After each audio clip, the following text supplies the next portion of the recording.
میں رات کو آ رہا تھا مسجد سے، دیر ہو گئی، گرمیوں کی رات تھی،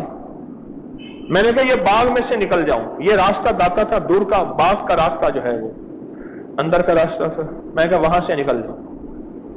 جب وہاں سے میں نکلا تو مجھے مختلف آوازیں آنا شروع ہو گئیں، مجھے حیرت ہوئی، پھر آوازیں قریب آ رہی ہیں، کبھی دور آ رہی ہیں،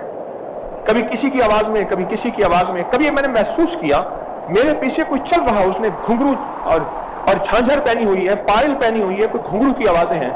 میں سمجھ گیا کہ یہ یہاں سنا ہے، وہاں جو ہے وہ ایک درخت تھا، درخت سارے باغ میں تھے لیکن کچھ درخت تھے وہاں کے بارے میں مشہور تھا کہ وہاں وہ جنات ہیں اور لوگوں کو پکڑ لیتے ہیں۔ مجھے حضرت نے بتایا ہوا تھا، میں نے مٹھی اٹھا لی مٹی کی اور میں نے پڑھنا شروع کر دیا۔ پڑھتے پڑھتے پڑھتے دیکھا کہ وہ چیز اتنے قریب آ گئی ہے، اس کی سانسوں کی آوازوں کو بھی میں نے محسوس کرنا شروع کر دیا، اور پھر میں نے محسوس کیا کہ اتنا قریب اور آ گئی ہے، اتنا قریب اور آ گئی ہے، اور اس کے علاوہ بھی اس کے ساتھ اور بہت بے بہا لوگ ہیں، کبھی کس شکل میں، کبھی کس شکل۔ بس میں نے اس مٹی پہ پھونک ماری، پھونک مار کے نا اپنے کندھے کے پیچھے طرف وہ مٹی زور سے پھینکی، جیسے میرے حضور نے مٹی اٹھائی تھی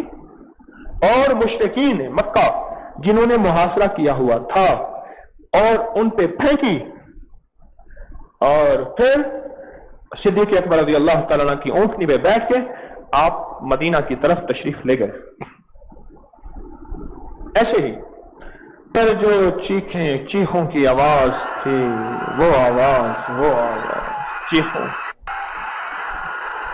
اللہ عجیب، رونا دھونا، ہم نے تو تیرے ساتھ ایسا نہیں کیا تھا، تو نے ہمارے ساتھ ایسا کیا، یہ وہ۔ میں نے کہا تم جانو تمہارا انما خلقناکم عبثا، یہ آیت سورۃ المومنون کی آخری 4 آیتیں اندیکھی چوری کو روکتی ہیں، اور اندیکھی چوری ہمارے بس میں نہیں ہے، یہ بتا دو۔ وہ لاکر ہیں، وہ تالے ہیں، وہ دنیا کی کوئی بھی چیز ہے، یہ ہمارے بس میں نہیں ہے، ہم نہیں روک سکتے